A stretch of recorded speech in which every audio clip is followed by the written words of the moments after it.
What's up, everybody? I have got an amazing guest for you guys today, a good friend of mine, and I can't wait to catch up with him a little bit and hear about what he's got going on right now. So I don't think he needs an introduction, but I'm going to ask him to give you guys one real quick. But he's been on the show quite a few times, and I know he's been in our world for a really long time at Seven Figure Flipping here. So this is Danny Johnson. Hey, Danny, how are you? Good. How are you, Bill? I'm doing awesome. I thought you were talking about somebody else. I was like, what? Did you look over your left shoulder and right shoulder and say, who is that? So can you give them, I don't know, give the listeners, I think we actually have a lot of new listeners, I think. We kind of changed some of the podcast structure and stuff. So if they haven't heard you on the show or know about your podcast, Flipping Junkie podcast, maybe just give them a quick background on you. Sure. So 2003 got started. I was a software developer. My dad started flipping houses. I was stuck in an office behind a desk all day long and pretty miserable, not being challenged and trading hours for dollars. While my dad had sort of like a new outlook on life, he was super pumped, just talking about all the stuff he was doing, the deals he was doing, and just like his like zest for life at that point, like really sparked an interest in me. And I was like, wow, that sounds like adventure. It sounds like fun. And I want to do it too. And so I started learning because he didn't give me step by step. He just said, look, go learn it and start taking action. And whenever something comes up, I'm there to help you out, to answer questions, but I'm not going to tell you what to do.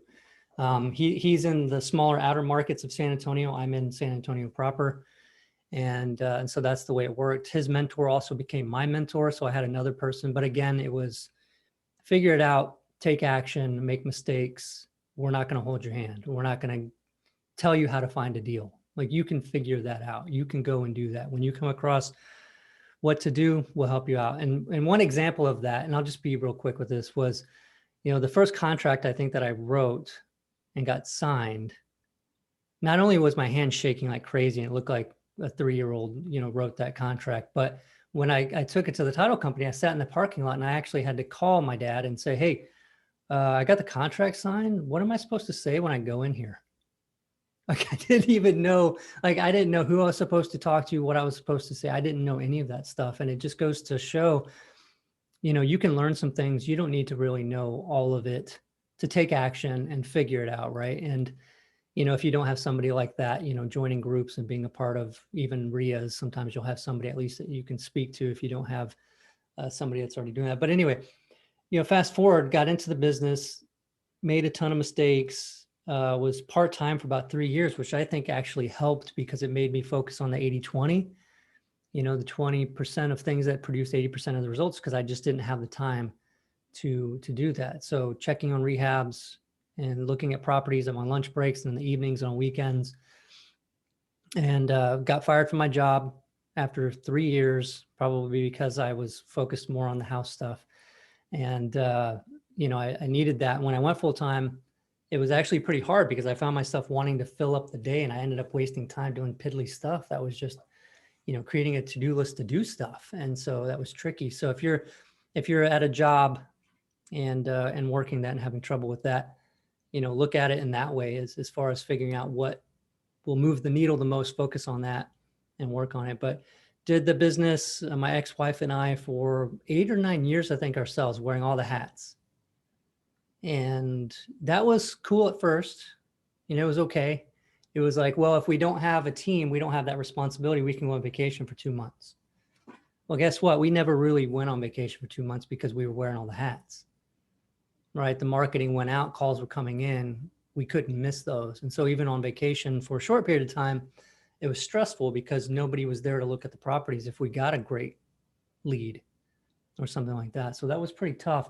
It wasn't until meeting Justin Williams and talking with him about building a team, having a team, right? And what that means and breaking down all these false beliefs and all these barriers that I put up for myself in making that transition. I had so many excuses, so many fears, like I not trained in business. All of this was kind of like a hobby. I mean, it was actually operated like a hobby. I mean, it was just something like that. And I felt like if I made it more of a business, it wouldn't be fun anymore. And so a lot of those false beliefs and he helped me and the group, 7-figure was instrumental in making that pivot for me and helping change the way I saw the business and how we operated the business. And with that grew a team, which got me freedom, which is what I was after all along. Right. And it helped me to create that freedom to start doing other things and creating software for real estate investors and doing all those things. And so here I am today with software for real estate investors, Forefront CRM, and podcast and all that kind of good stuff.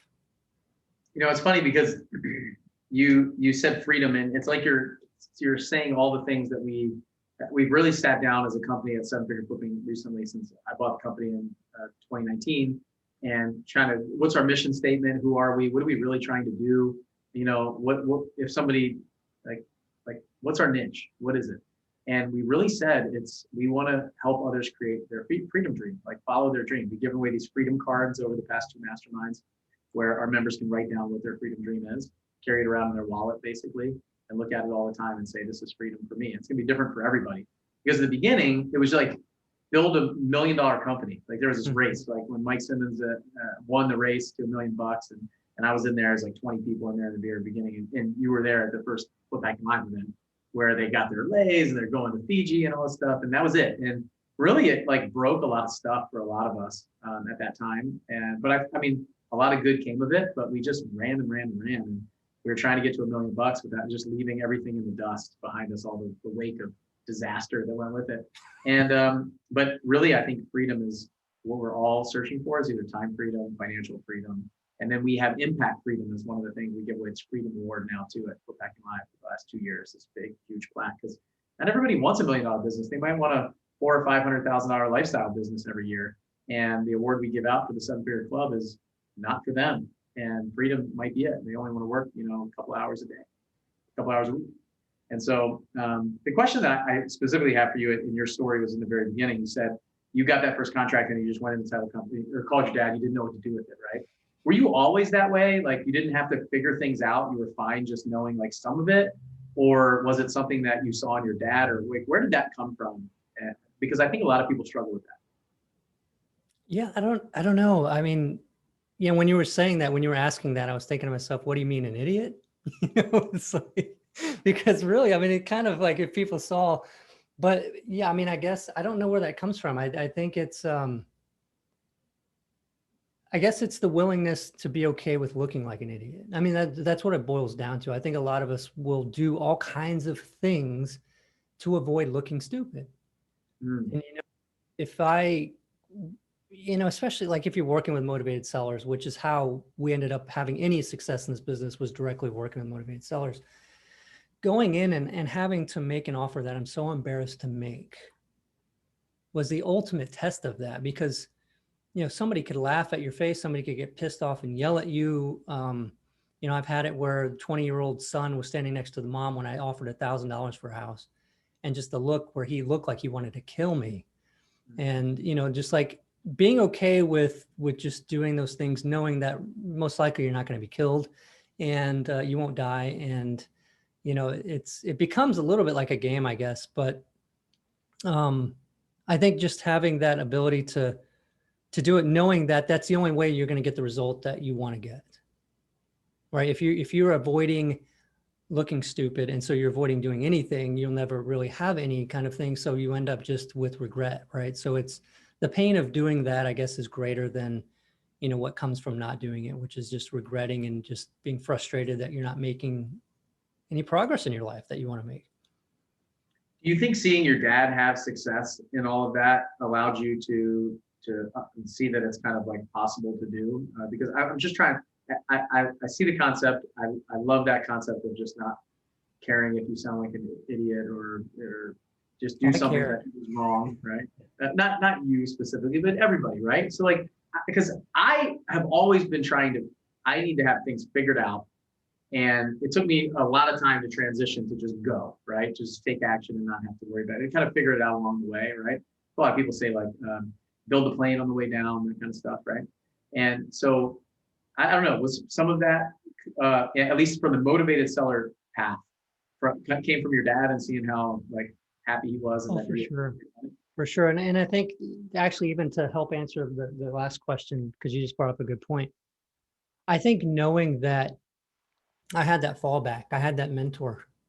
I had somebody, I had seven figure, I had people in that group. I had those things later on in the business, right? Like having those to be able to go and say that helped, to know that even if I made a mistake, like, or, needed help with something, there were people there to do that. But I think for sure, seeing that it was possible because he was doing it. Now I do remember very clearly looking for that first deal.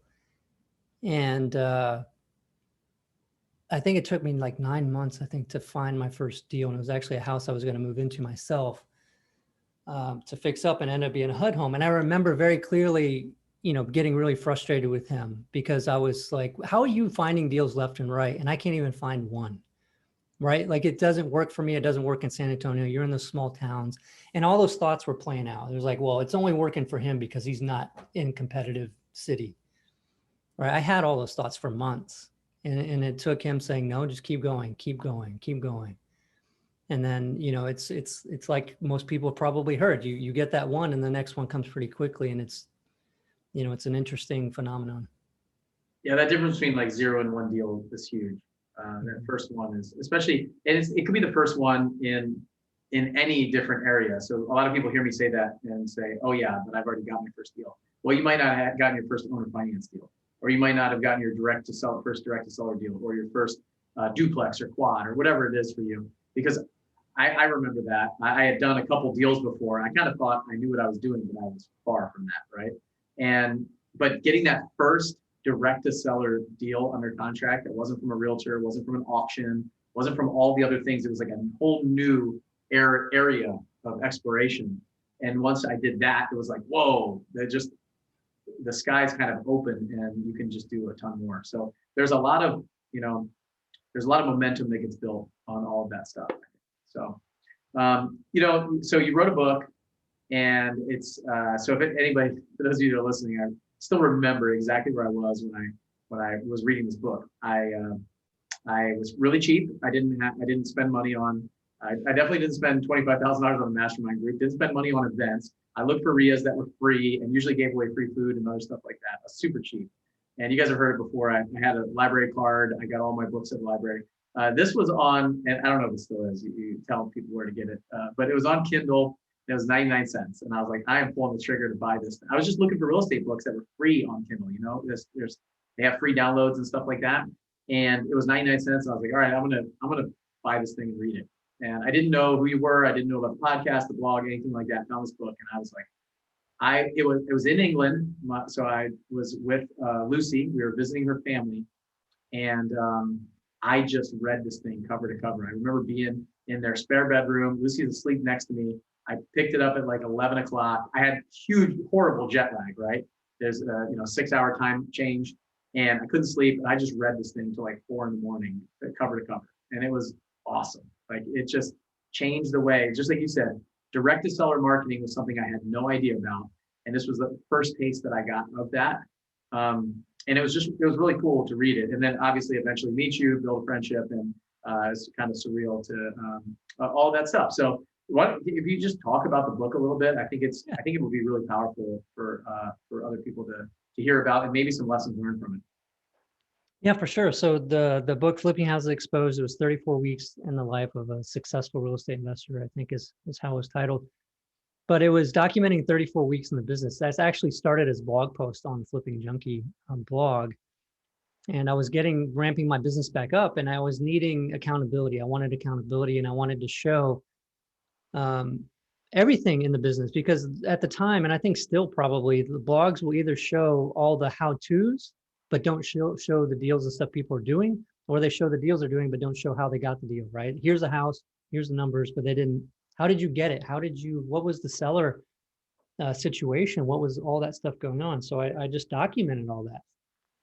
And I showed, I think over the 34 weeks to generate 495 leads, motivated seller leads. And, just talked about why people were selling, what I offered, what happened, whether I bought the house or not.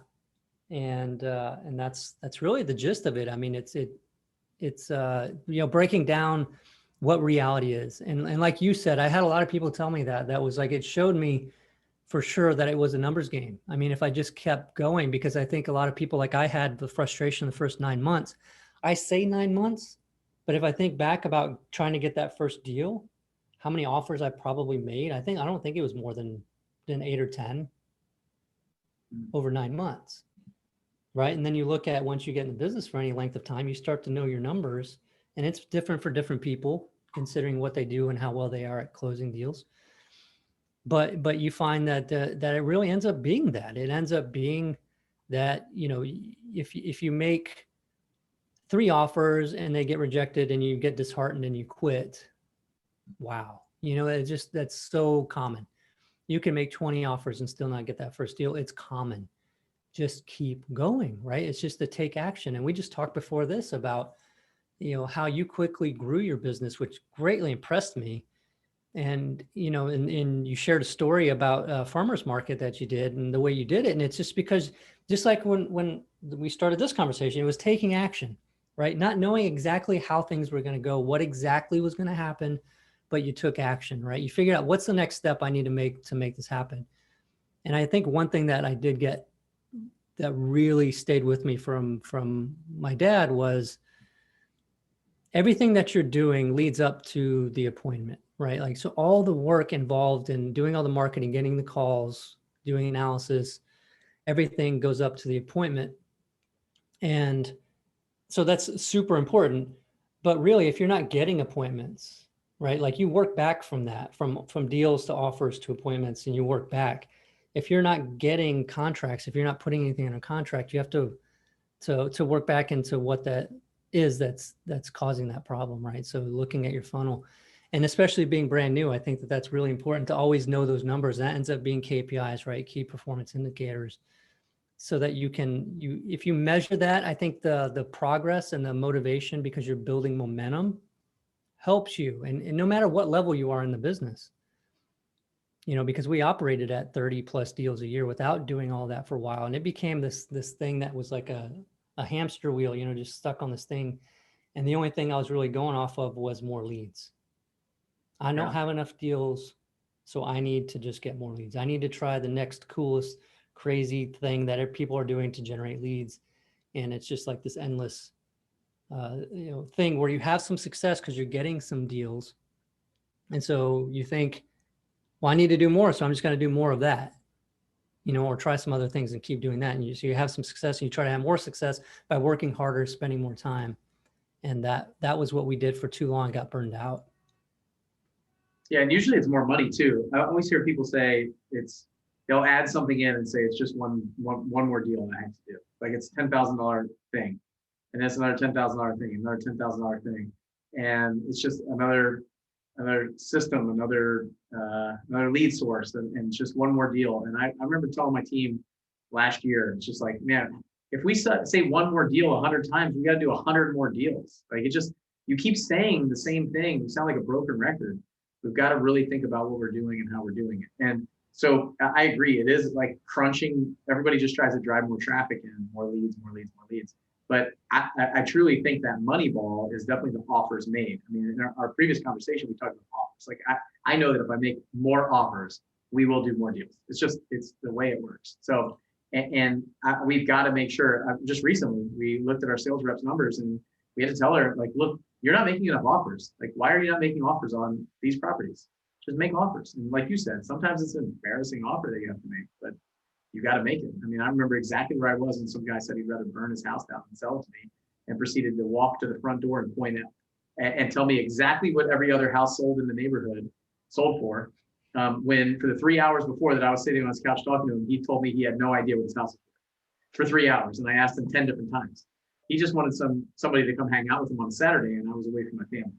And that is a very defining moment of my life and my business. And I said, I will never do this again.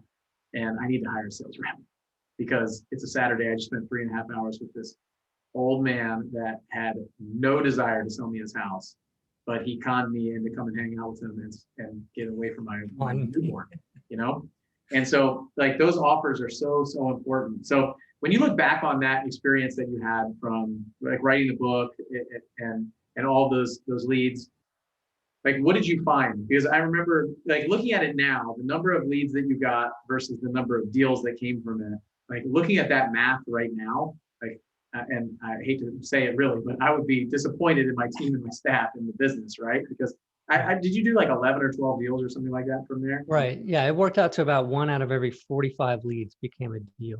So why is that? And like, what are some things that you think other investors could take from that? And I realize it was a little while ago, but maybe there's probably some lessons learned there.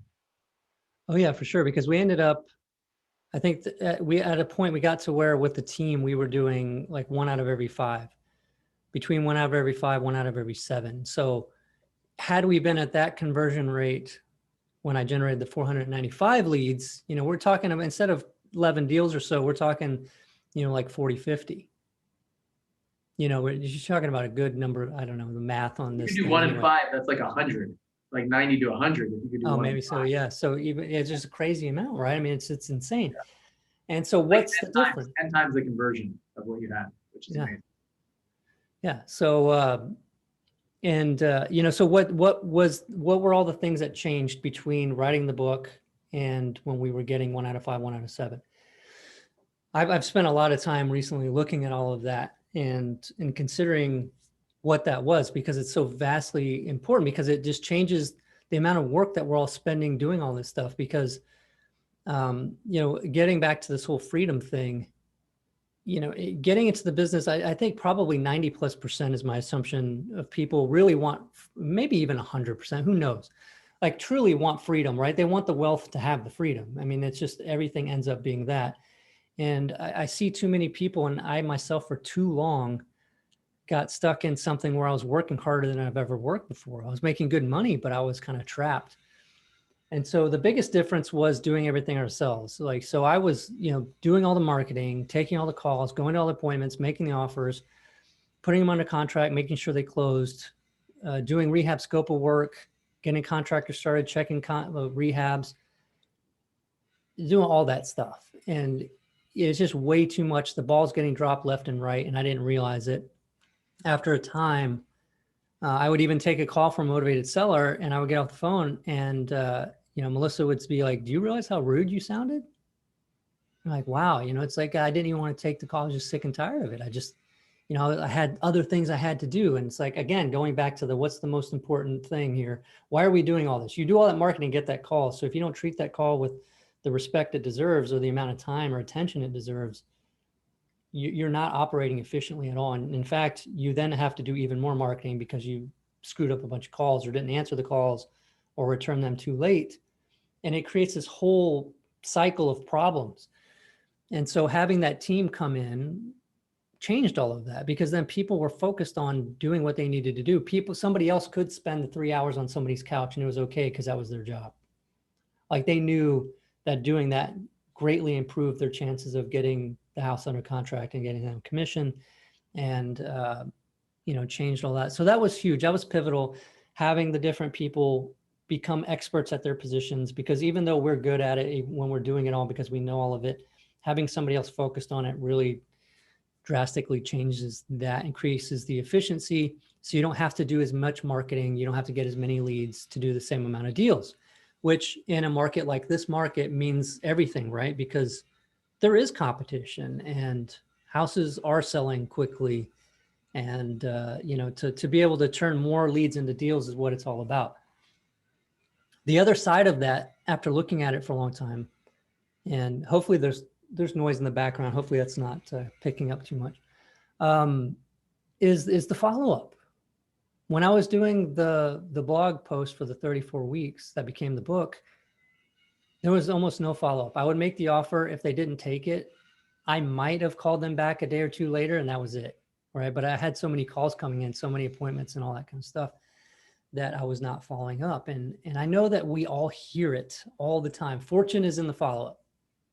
But I'm telling you, even experienced investors are not doing it. They're just not doing the follow-up, even after knowing it, and even after having companies with teams that they could leverage to do that follow-up, are not doing the follow-up. With Forefront CRM that I have, we have customers, and we have Q&A calls every 2 weeks. And we literally just a couple months ago, I asked everybody on the call, who's using the follow-up and doing follow-up. And half the people on the call said yes, half weren't.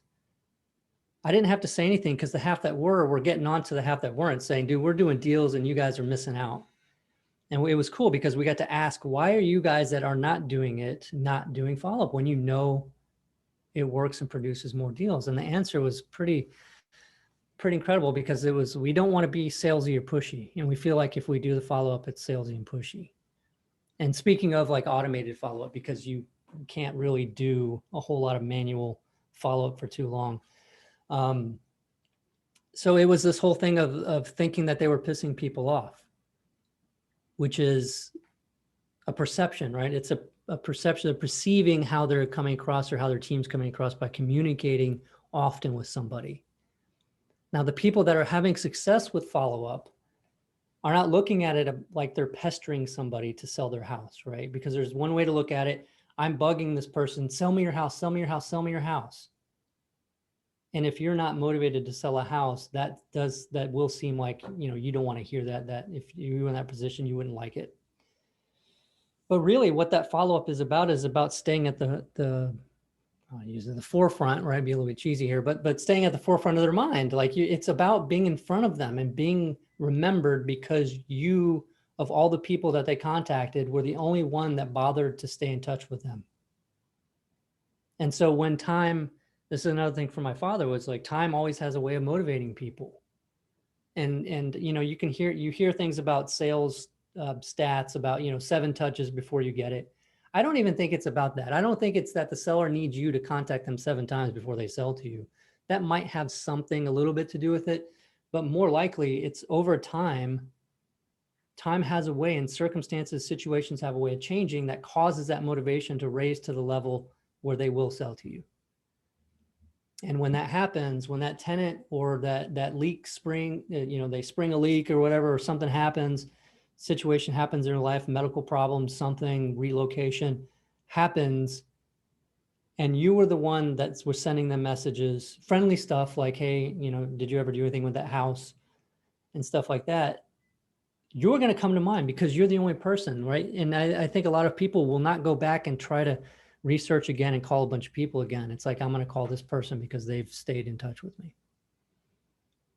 Yeah, there's a lot there. I think the follow-up thing is key. I remember the first year at Flip Hacking Live, there was a presentation on follow-up, and it was a very intricate follow-up system. It was like texting and emailing and calling and like voicemail and postcards and all this stuff. And I was like, whoa, I still had like a sheet of paper and a pen, and I was writing down the leads, and whatever was on the top of the stack, I might get to like 5 of those note cards of people that called me. And this was in a totally different time where you could do stuff like that and still do even a couple deals, which is not the case anymore, right?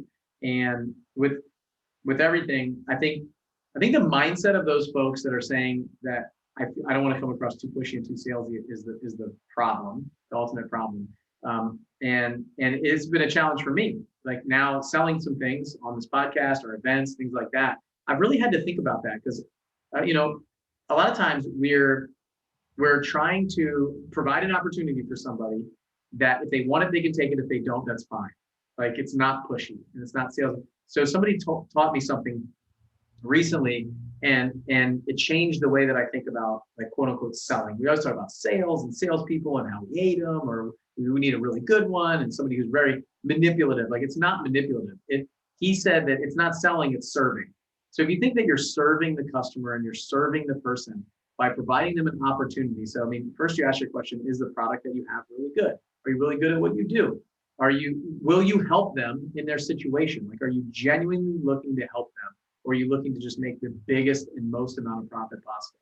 So can you serve this person by providing them an opportunity to get out of the situation that they're in, move out, whatever that is, whatever you're providing them. And you show up as to do a service and provide a service for them instead of sell them on why they should go with you and nobody else and talk bad about somebody else. But if you're just there, like right there with them all the time and serving them, then it changes the way that you think about what you're doing. So, who could I best serve today? The people in my CRM. the people that I talked to last week that I know are in a lot of pain, and I can still provide that opportunity for them if they want it. And it's not saying sell me your house right now or, really sleazy. And I think when we think about it that way, then we can come up with, it becomes easier to do the things that we don't want to do, or we're reluctant to do because, like you said, it sounds pushy or sleazy or stuff like that. But you're right. It's our perception. Like, we're putting ourselves in their situation, which we're not, right? We're using our frame of mind and our perception of reality, of the way that our life is right now, to put it in a person who is struggling big time, like really bad. And their house is the one asset that they have that they could potentially get out of whatever they're in. And we're providing them an opportunity to work with us. And we know that we'll serve them throughout that transaction as best that we can. So I think the follow-up is really important.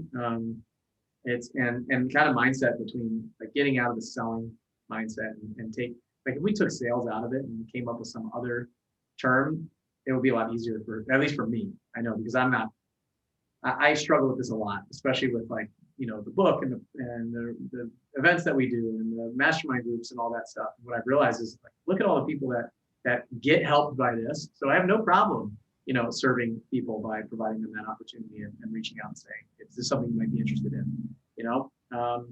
And it's not sign right here on the hood of the car, right?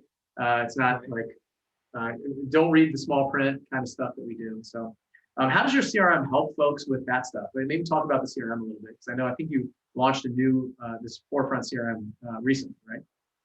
Right. Yeah. And it's actually, redesign of Flip Pilot, which is, so it's been around, it's not in beta, it's been tested, and, hundreds of real estate investment teams use it across the country and probably internationally. I think we got some people in other countries, but what it basically does is we went back to the drawing board on it, because Flip Pilot 1.0, launched several years ago. And the mistake that we made there was we tried to be everything to everybody. And, we tried to, especially a lot of the people in the 7-figure group and even 8-figure group, people in multiple markets and needed to do this, need to do that. The problem was it did a lot of stuff, but it was just so kind of clunky and hard to use. Like, it just was too much. There was just too much there. And so we went back to the drawing board and had to think, well, somebody even asked me, it was like, well, what is it for? And it amazed me how long it took for me to say what it was for, because it became so much, like, it became such a big thing. And I think that that's actually the problem that most systems have, because whenever I talk to everybody about what they use, what they like and don't like about it, the most common thing is that it's just a pain in the butt to use.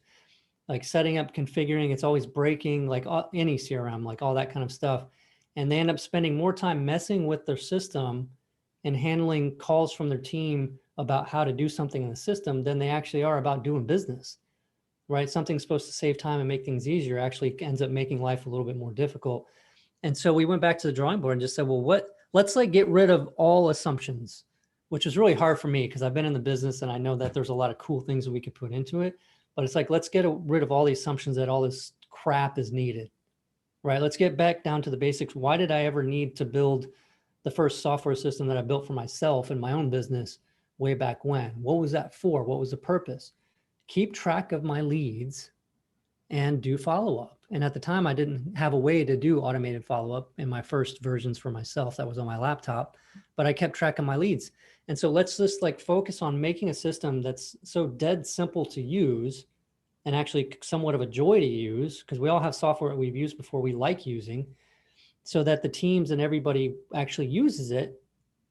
And let's just be the best at that, right? There's other stuff that we can add to it and things like that, but we did that. We just did an embarrassingly simple one for second version of Flip Pilot, and then took the customer's feedback. We provided a vision though, that sort of path, and then we communicate constantly with them about what's next, right? So we're all developing it sort of together and only putting the things and making it better where it makes sense to. So what it does is provides a visual representation, like a virtual whiteboard, right? Everybody, investors got a whiteboard or whatever, some sort of system in their office, if anybody's still using an office, to do that. So it's like, if you've ever used Pipedrive, Trello, you can drag and drop. So you set up your workflow, it's all visual. And then it's got an algorithm for color coding red or green or whatever for the amount of time something's supposed to be in that spot. So if a new one comes in through a website, automatically comes in. If you've got call rail, a new call or text will come in, create a lead. All that stuff happens. And if it's there too long for whatever you set for like an hour or something, it goes red. So you know this has been sitting here for too long already. Somebody should have already contacted them, all that kind of stuff. Communications all tracked, so you can see a log of any incoming, outgoing calls. You can make sure that every incoming call was returned or somebody dealt with it, like somebody did something with it, in text as well. And then you have the follow-up sequences. I mean, there's so much more to it, but to just present what it actually is strongest with is that. You know, CRM is like the hot topic all through our mastermind group for sure, and pretty much everywhere. It's like, what are you using? I'm having trouble with mine. It's just not my favorite thing. Like, why do you think that is, and how, like, as an investor, that, like, who is this for primarily? So like, why is it so difficult to pick one, or everybody always wants to jump ship, it seems, or looking for the grass is greener on the other side kind of thing. And then like, is this for somebody who's doing, 10 different markets and hundreds of deals, or what is this for? Maybe it's for a newer investor, or who is it?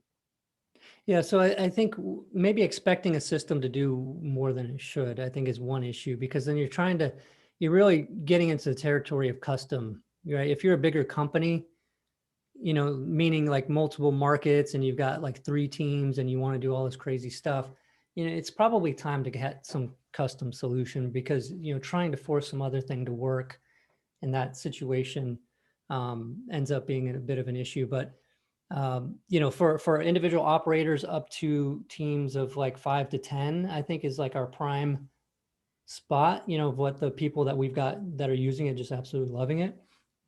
And tracking all that kind of good stuff. I think the issue also that people are running into with using things like Podio and spreadsheets and different things is just that you're using a general use tool that can handle all of it, but the usability sucks. I mean, it's so, you've got disjointed information in different places. And so you have to train your team how to use it. They have to remember it and be able to do that.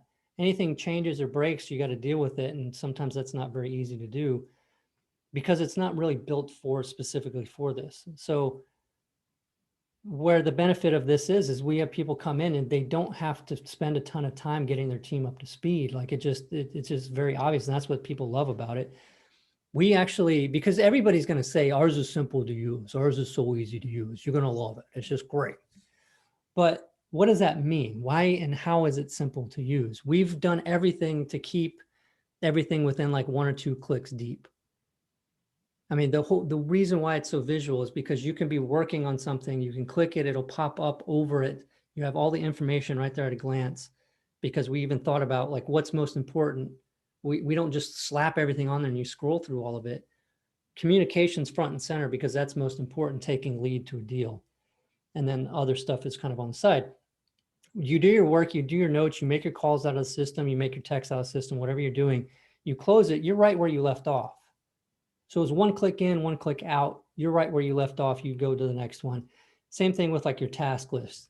You see the task, you click on it, go to the property, you do whatever task you got to do, you close it, you're right where you were. You don't have to click over and click into a bunch of tabs and all this kind of stuff. So we spent a lot of time on the UI UX, which is user interface, user experience. So I think a lot of what you said reminded me of, I went to test pilot school for the Navy, and I was a test pilot for a couple of years in Paxville, Maryland. And people think maybe a test pilot is like you're flying all this crazy stuff and the edge of the envelope kind of thing. But a lot of what it is it's cockpit evaluation, it's software evaluation, we would fly a couple profiles. Maybe it's a new weapon system that gets put on and you have to test it out, things like that. Unless you're developing a brand new airplane. And what we learned at school and had to do in the fleet while we did it as developmental testers was really how intuitive is a new platform or system like that. And so I remember when I was in England at school, I'd fly 2 flights and then have to do a check ride to go fly by myself on a brand new helicopter. And I would sit in there and we'd basically evaluate how easy is it to start the engine and learn the emergency procedures and those kind of things to get us up to speed. quickly. And then if there was a new software that we're testing, how many buttons? I remember testing a software where it's like I had to hit 7 different buttons to get into and out of a menu, and we get lost. And like you said, is it easy to learn when you sit there and do it? But everybody says mine's so easy or mine's great. It's because they've been using it for years. Like when I sat next, so I would sit next to a British pilot who's been flying this, the last 5-10 years. And they'd be like, I don't know why you can't figure this out. I'm like, well, can you just explain to me how to do it in 5 seconds? Like, well, yeah, I mean, just do all this. I was like, you just hit like 15 buttons to arm a system that it's not even in the checklist to 3 of the things that you had to do. Like, how am I supposed to be able to do that? So it reminds me a lot of that. And I think CRMs are that. I think the simplicity, it sounds like, that you have is something that people should definitely look into and explore, because that's what I find is it simple? Is it intuitive? And you're right, the training process and onboarding process and learning process, we're always making up for something where we're finding a workaround for things, or a reason why we take 4 extra steps, 100 times a day, causes a lot of workload issues and things like that. So what kind of follow-up system? I mean, we talk about follow-up. Does it have something like that? Yeah, so it's got the automated follow-up where you can set text and emails to go out, and then tasks to be created for your team to call. And we set up where you can do a webhook out also as one of the steps. So if you have another system that does like, direct mail or something like that, you can automate that as well. And, it's just about keeping it simple. So we have that. And then I actually coded the iOS app myself because I just love doing that stuff. But so we have a native iOS app also for us if you use an iPhone. The mobile functionality for Android is there in a mobile browser, and it's specifically made to work well in that. And then we'll be coming out eventually with the Android version. But so the app really makes it really nice too, because a lot of us, the problem that we come into also for using the CRM is a lot of times the person that needs to put the most into it is the person that's out going to appointments. So they're not sitting at a computer, unless they're bringing their laptop and doing that stuff, which a lot do. But it's nice to have that mobile version to be able to like add notes and offers and all that kind of stuff so that they actually use it, instead of doing all that stuff saying, when I get back to the office, I'll put it all in, and then they forget it. Yeah, if you can find a way to get the salespeople to update the CRM quickly and efficiently and often, you've got something there, I'll tell you that. Well, how can they find out more about it? How can they check it out? Yeah, so Forefront CRM, CRM.com. And if you go there, we've got the demo. So just click to get a demo and schedule a time on the calendar.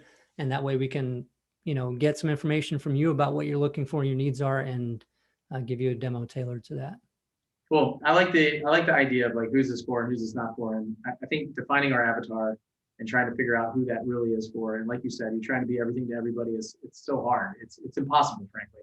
Mm-hmm. And once, I think as a business owner, we really define who that is. And if you're listening, this is the same thing for you. Like, who is your avatar? Like I talked about defining the 7-figure flipping business plan and who we're for and who we're not for, and what our goals are.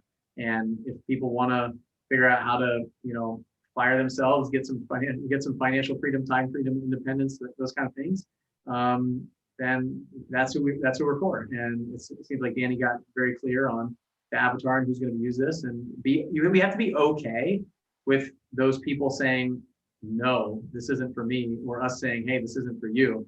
I think we just try to capture like 100% of the audience or the world that's listening. And that's when we lose sight of how we can be great, right? It's the same thing for you in your business, buying houses, selling houses, stuff like that.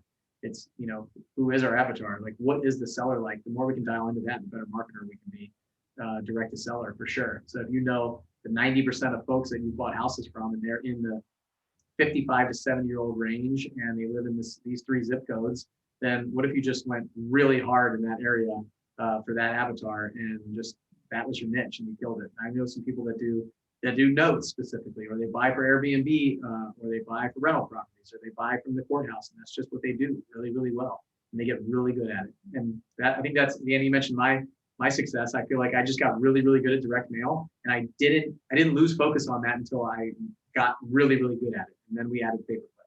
And then we try to get really, really good at that. And then we would consider looking at something else. And so a lot of people just try to do like 10 different channels at one time, all this stuff. It's just because you don't know your avatar, you don't know where to look, you don't master one thing and to move on to the next one. And I think that's where we miss. We try to do that with this company too. We try to be everything to everybody, 6-figure flipping, 7-figure flipping, 8-figure flipping, all this stuff. It's like, it's too much. Let's focus on what we do really well. We help new investors in the Runway program, and we help experienced investors in the Altitude program. And it's very defined. This is where you fit. And if it's not one of those two, then if somebody needs more, Danny, I was listening to you on a podcast and it made me smile. And it made me rethink a lot of what we do and how we think about folks that have been in our mastermind before. You use the words, we graduated from 7-figure flipping. And I was like, what does that mean? I was like, that's interesting concept. Like, because I went to school for 5 years in undergrad. I got a master's degree. And I come back for the football games and the parties and the fraternity house and stuff like that. And really, if we think about that, like the folks that have gotten somewhere, they changed their business model, or they went they did something different, then, that was interesting. So it really made me think about that, of what does that mean and who are we to people? And so figure out like who we can be as businesses. And I realize I'm on like a huge soapbox right now, but if you're listening to this, like you are something to those sellers, you are something to those private lenders, you are all of those things. And trying to figure out what that is, who your avatar is, the folks that you connect with the most, and go really, really deep with them. And I've seen you do it now in hearing this, and it's really amazing. Sometimes we have to say, well, hey, we have to rework some things. Same with us as a company. And I think it's important to do that. So guys, if you need a CRM, and I know everybody listening to this is probably like, I'm not sure if my CRM is the best one, but like, I'm going to go check this other one out, or look at this. And I encourage you, it can be a big move, but I encourage you to find the one, and really, I'm a big proponent of working with certain people. Like the person is almost as important as the software itself, because if you know that person is really going to take care of you or listen to you and make changes and things like that, if they're able to, then that's important too. So that's why I'm happy to have Danny on the show. I know he's an awesome guy. The time that we spent together at the mastermind meetings was eye-opening. I always love hanging out with you, and you always make me laugh. So it's I appreciate you coming on. forefrontcrm.com. Is that right? That's right. Yeah. There's a 14-day free trial too. So if you're banging your head against the wall, setting up and configuring Podio, especially, it seems to be a lot of what we get, or don't want to spend $5,000 in setup fee or something like that, try it, check it out. Like 14-day free trial. Love to have you in there and see what it's all about. Nice. Well, thanks for spending the time today. A couple of things like follow-up, selling versus serving, taking fast action, those kind of things. I think it's really important for you guys. Hey, Danny, I got one more quick question for you. For those investors, you've been investing for a long time, and I'm curious real quick, and primarily for myself, a little bit selfish, but those investors that have been investing for a long time and have done thousands of deals, how do you recommend they still keep it fun? Like, how do you still have fun doing this and keep, I don't know. I heard the story about your dad in the beginning of like, your dad was running around like rejuvenated. He's having an awesome time. You saw it.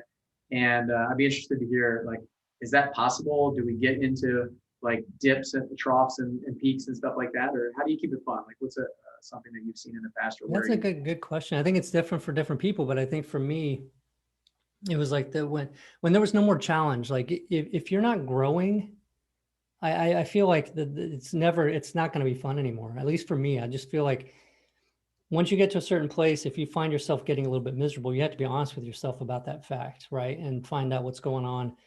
Because my dad's still doing what he does and he loves it, right? He didn't really get to that point. He just always loves doing what he does. He likes going to the appointments. He likes keeping things kind of small like that and just continuing to grow long-term investments.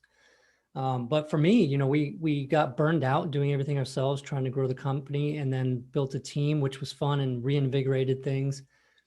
Got into different marketing and things like that. That was always fun for me also, is like, getting to be really good at a marketing channel. And you had talked about that briefly during this episode. But there can be some fun in that, right? If you're just shooting off the cuff and treating this like a hobby, you could get burned out because you don't really what's happening, right? You're not looking at KPIs close enough to see the trends and becoming more of a business person in that sense. And then it's finding out what are you, right? If you're a business person that likes to build businesses, then building those teams and removing yourself from the day-to-day is probably the way that you're going to go or want to go. But if you enjoy, like my father does, going to appointments, you might always do that. And then you hire out the pieces that you don't like. I think it's important to do that because you can get burned out and do that. But honestly, like I've run the whole gamut. Like we did everything ourselves, built up to a lot of deals a year, built a team, did all that stuff. And now, honestly, I'm just running myself and picking up rental properties as they come. Like I'm not actively doing a bunch of marketing and doing things like that just because I don't want to. Like I just want to pick up really good deals on rental properties, and that's all I'm doing. So I guess just being willing to look at what you're doing and how much fun you're having with it, and being clear about that freedom again, right? Because we can start chasing some kind of goal that ends up maybe changing for us because it's not really producing the thing that we're really after. Really recently, there was a book I had read, and a question there. It was a book for coaches, I think, for business coaches. And he said a lot of times he'll go in and ask the client, what's your goal? The client will give the goal if they have one, hopefully they do. And then you'll say, okay, well, what's the goal behind that goal? And they'll have to think about it and then say, okay, well, I'm doing that because of this. I really want this. And then it's like, okay, let's stop shooting straight for that first goal that you told me, and let's start shooting for the other one, because it might be a lot different path. Like this whole idea that you've got to create some machine where you're creating $1 million or $2 million a year isn't necessary for what you're trying to do. And so I think just asking that, because I asked that question before and I thought I gave myself a good answer, and maybe it's changed, but I just recently, what's today? Yeah, yesterday did it again. And really, because of that, looking at that yesterday, I'm actually planning huge changes in what I'm doing right now. Because yeah, I think that's an awesome answer. Like, I love that question, actually. I haven't heard that before. What I pulled out of that was just be honest with yourself. Like a lot of times I could have taken that advice for years and making changes. Sometimes we just like to break stuff just to fix it when we get bored, visionaries and entrepreneurs and stuff like that. We get bored and we can become dangerous in our own business. So I asked that because when I heard about your dad, I remember when I got started, how much fun I was having. And there have been times over the last 6 years or so where I wasn't having a lot of fun, and just trying to figure out like how to keep it fun. And for me, I think, like you said, it's different for everybody, but be honest with yourself. I like that. So, all right. Thanks, man. I appreciate you coming on the show. And this is not the last that you'll hear of Danny Johnson on the show for sure. I'd love to have you back again. I always have fun talking with you, and I learned a ton. So thanks, Danny. I appreciate it. See ya. All right, man.